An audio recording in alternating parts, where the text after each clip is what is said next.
So in this tutorial I'm going to teach you some basic functions with the brush tool, how that's going to, how you can sort of use that to create a backdrop and sort of start to paint in an environment or scene.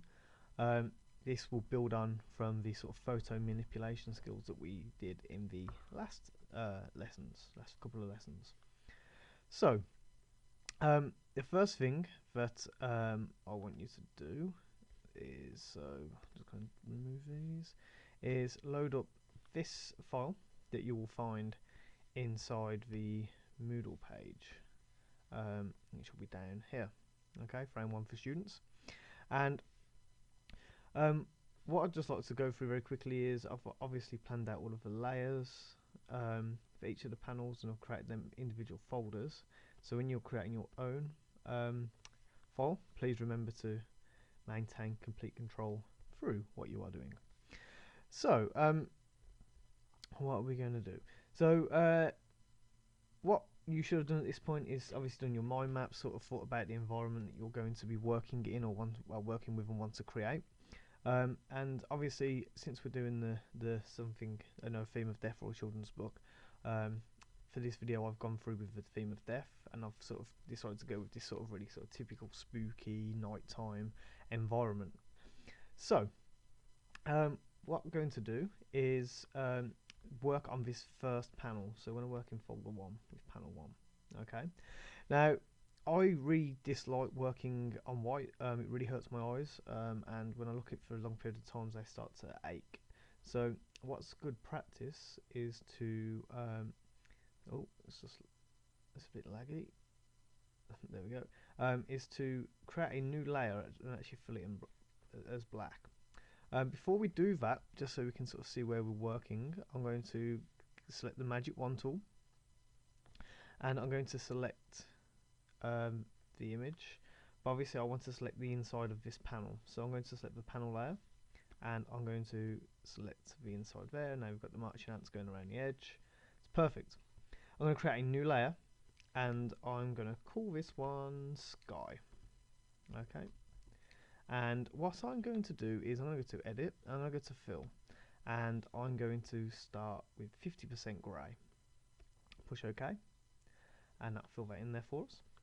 And then just above the background layer, I'm going to create a new layer. I'm just going to call this Blackout, and I'm going to go Edit, Fill, and go to Black, and that will allow us. I've still got my selection, so obviously push Control D to deselect, and go to Edit, Fill, and fill the whole scene in black. And now we have our working space. I'm just going to go and reselect the sky area, because I don't want to draw outside of the panel, so I'm going to have this permanently selected to make sure everything I do is on the inside.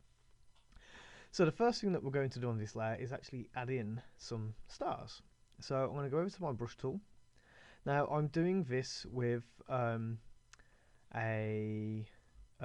graphics tablet, which you may or may not find easier. I would recommend that if you haven't got a graphics tablet, that you purchase one. It makes these kind of tasks incredibly a lot easier. Drawing with a mouse is not very practical at all, but can be done, but just not that great. So with the brush, run about 20 here. What I'm going to do is I'm just going to scale that down to about this size, and then what I'm going to do is just start dropping in some sort of like stars, okay, just to give us a little bit of a detail, okay. And if you've got a pressure sensitive tablet, pressure sensitive turned on, you'll see that some will come out darker than others, which gives us a bit more. I'm just going to resize my brush slightly, so I'm doing that with the squared bracket, and either side, if you do the left side, left square bracket, it will make it smaller. If you do it up, it will make it bigger. Alternatively, you can change your brush size from here, and we'll discuss the hardness a little later on.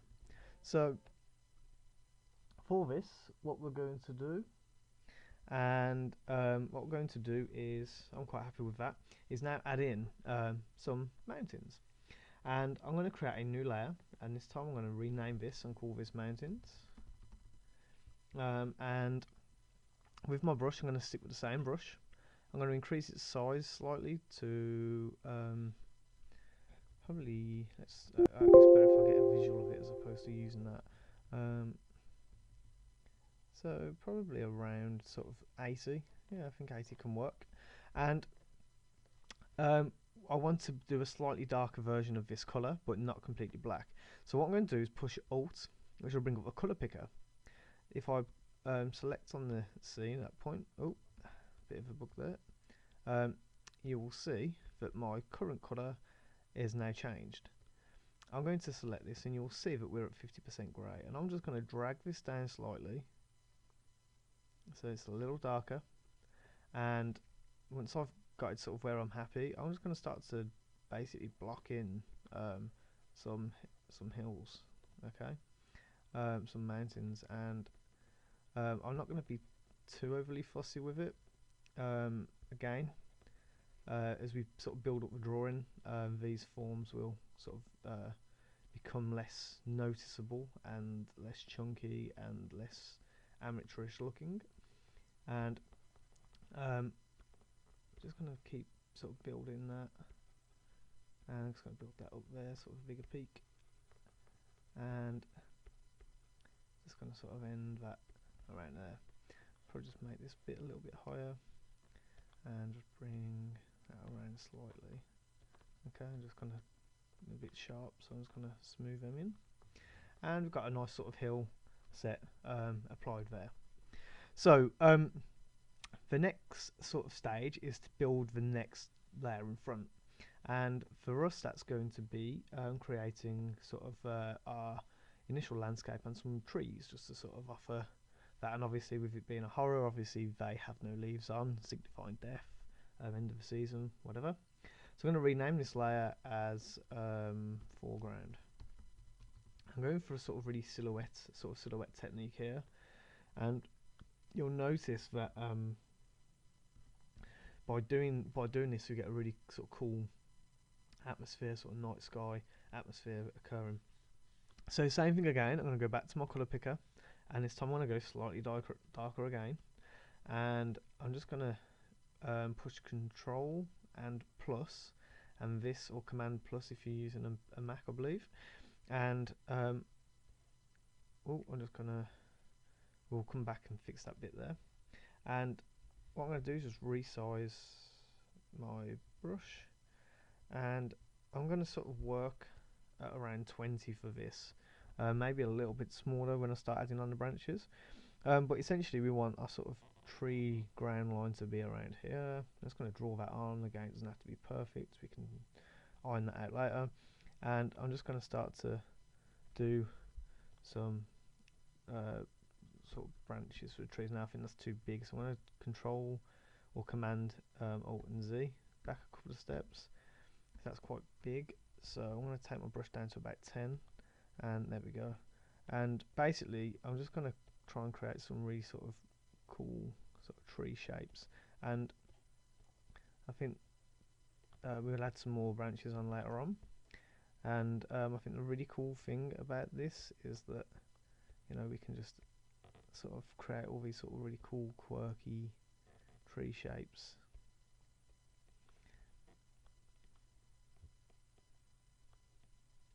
And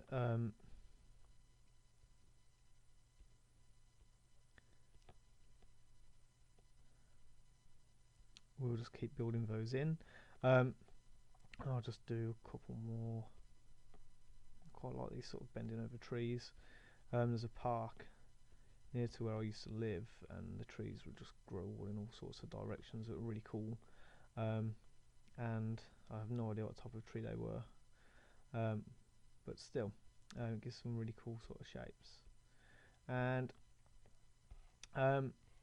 around here we're going to sort of put our house, so I'm going to increase the brush size to about 50 will do, and I'm just going to paint in the rest of this, so that bit there, it doesn't matter if that's not visible, it's not visible. And I'm just going to bring this across now and fill in these sections, okay. And I'm just going to go back to the trees. I'm going to make a smaller brush, And this time I'm just going to have some more branches coming off. You know, again, they don't have to be amazingly perfect, we just have to get a feel for them. That's what we essentially we're doing, and that's what drawing with the brush allows us to do, create a textured feel on the things that we've created through our natural mark making, which you don't get with the photo manipulation, which you won't get with the sort of vector skills we're going to be looking at next week. And I mean, there's a lot more to the brushes as well, which we're going to cover some of, but we won't be covering all of this. So don't be surprised in a few years when you sort of go on to university and you say, "Oh man, the brush tool's totally amazing. How did we learn this?" There's just too much for us to. We could spend all year learning different techniques. So with our trees in, I want to now make this a little bit more spooky. So I'm going to add in some gravestones. I'm going to make the brush a little bit bigger. And I'm just going to start adding in some gravestones, and it's kind of cool. It's really quickly you can get this sort of vibe for death, just going along this sort of hillside a little bit there, and yeah, we can build them on, and obviously you can go through and add more of these in. Just very quickly gonna add a couple more in, and cool. Yeah, we'll get some more over here as well. We can come back and, you know, add much more details in, that kind of thing later on. So the other thing that you would have noticed is obviously I created a sort of haunted house. So this could be like almost like a river edge here, maybe something like that. But yeah, we essentially what we want to do next is add in the house. So what I'm going to do is sort of just draw up a rough shape. Okay, so I want it to be all kind of crooked and a bit old. So I think in the original one I sort of went with a sort of this kind of thing, which sort of showed like a really sort of crooked house. I've probably gone a little bit more exaggerated in this one, but that's fine. Probably need to make the roof a little bit more over here just to give it a little bit more balance. It looks like it's going to fall over otherwise, so I can probably add that in there. Yeah, there we go. And I'm just going to very quickly paint this in. Now you'll notice how my marks aren't perfect. I don't necessarily care about trying to draw straight lines and straight marks, because once we build this up, it's going to add to the character of the drawing, and that's the important thing that you consider as an illustrator, is how are you letting the personality of your marks determine the character of your drawing. Right, so I'm just going to create like a little crooked end coming off the edges here, just sort of, there we go, and probably have like a little sort of lamp bit coming off as I did in the previous one.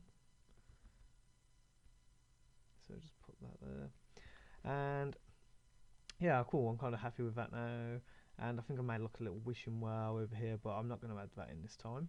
So the next step I'm going to add in is some lights on the building. So I'm going to create a new layer. I'm going to call this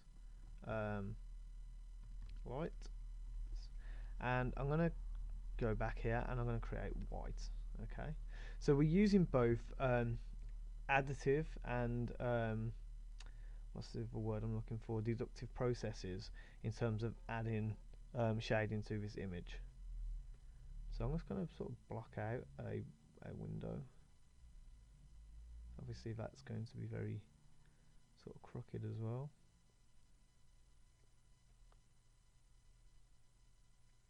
And I'm going to add a little bit in here for the sort of light. So just excuse me, when I push down on my pad, it's a bit overly sensitive. It thinks I'm trying to load something else up. So I'm going to hold Alt, and I'm going to make my brush small enough. I'm just going to pull. Oh, it didn't work. 1 second. Didn't do that. Hold Alt, get this colour, and I'm just going to add some sort of bars onto the window. Okay, that's going to make them a little bit more crooked. And obviously what we want to happen is to have this to glow. So I'm going to create a new layer, and I'm going to call this one Glow. And I'm going to make my brush bigger. Now if I obviously make this white at this point, it's just going to put a big block of white on, and we don't want that. We want it to be softer, so I'm going to take the hardness down to 0, okay, which will give us this. And I'm going to make my brush a bit bigger here, and what we're going to do is turn down the opacity to about 35, 40%, okay, which gives us this really cool glow. Now obviously with this glow, we want to add more details on for the door, because presumably this light is going to bounce off things. So I'm going to select my brush, I'm going to select this background shade here, and I'm going to make it smaller, and I'm just going to start to draw on edges of aspects of the building that might be reflective, so I'm going to make it even smaller than that. So again, we might have a door frame sort of showing, you know, some sort of with elements of a door being visible. You know, we may have like some bricks and like some cracks and stuff coming down, which might reveal themselves as a result of that.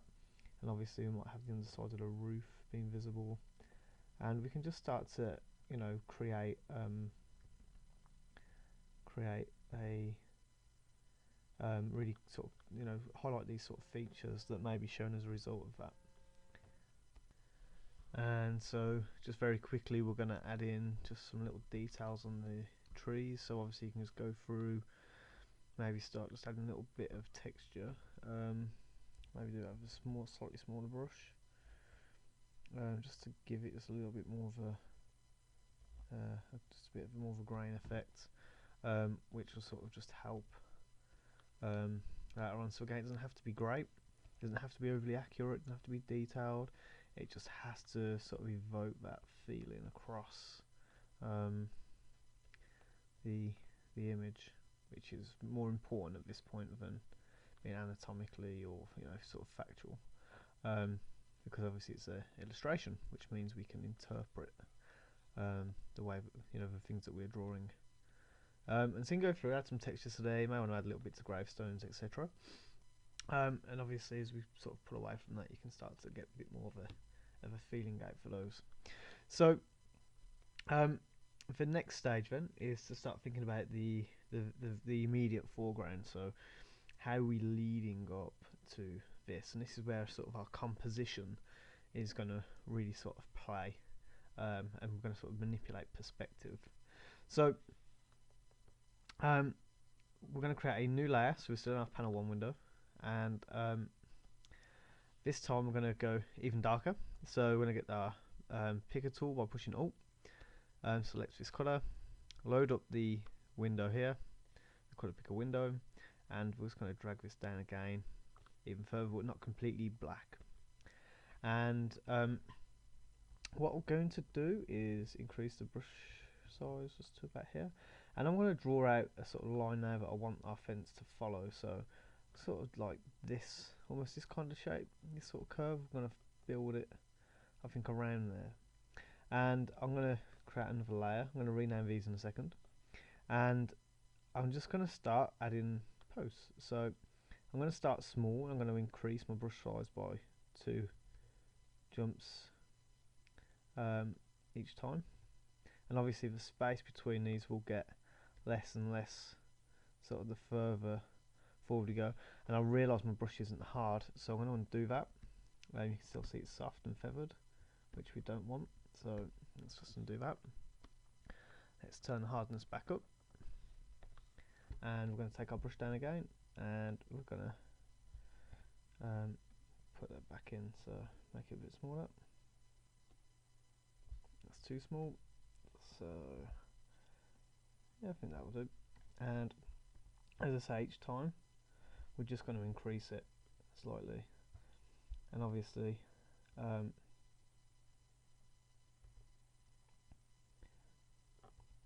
as we get further up, these are going to get closer and obviously taller, and obviously that's how we're going to manipulate the perspective on this.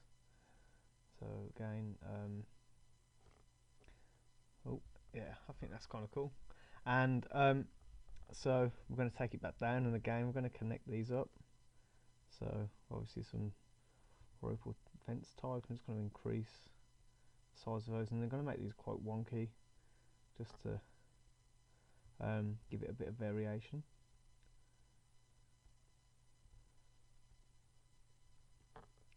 And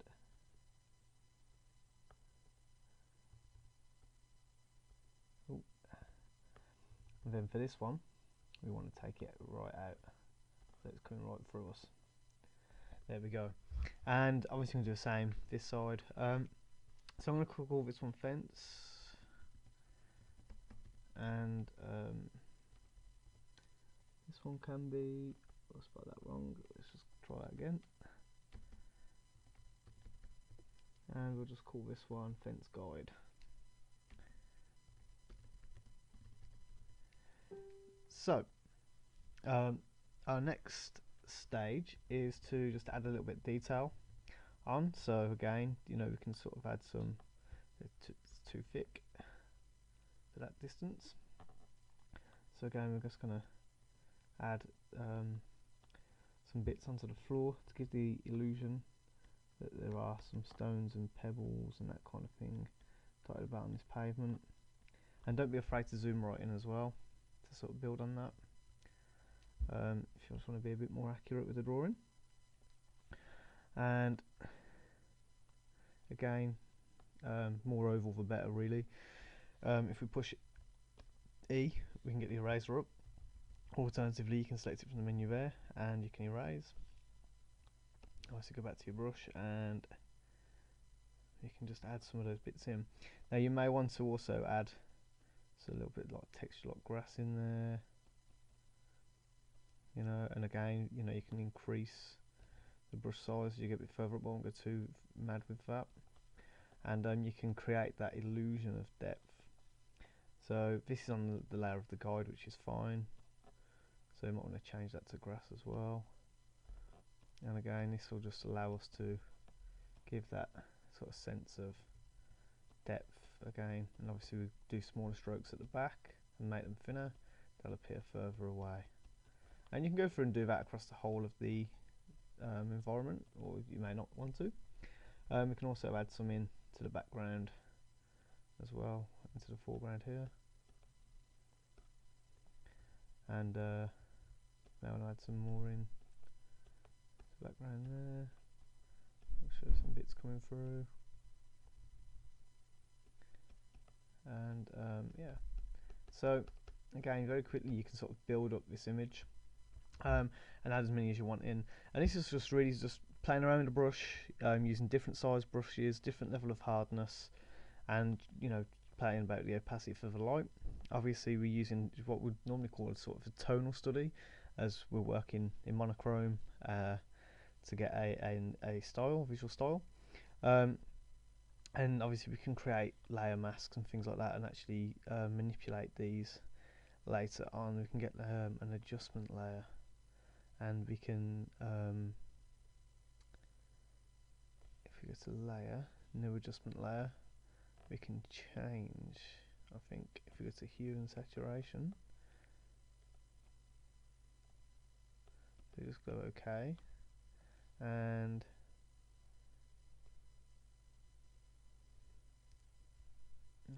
I just wonder if it'll allow us to change it. It might not, because we're in monochromatic colorize. There we go. And you can change you know, the sort of atmosphere from a sort of purpley atmosphere. You can do that. So again, I mean, you can apply this to the whole of the image once it's complete. So that's some basic functions with using the brush. In the next video, I'm going to show you how to create a custom brush, which will allow you to sort of create some clouds and effects off there. So I'll leave that where it is right now, and I will see you next video.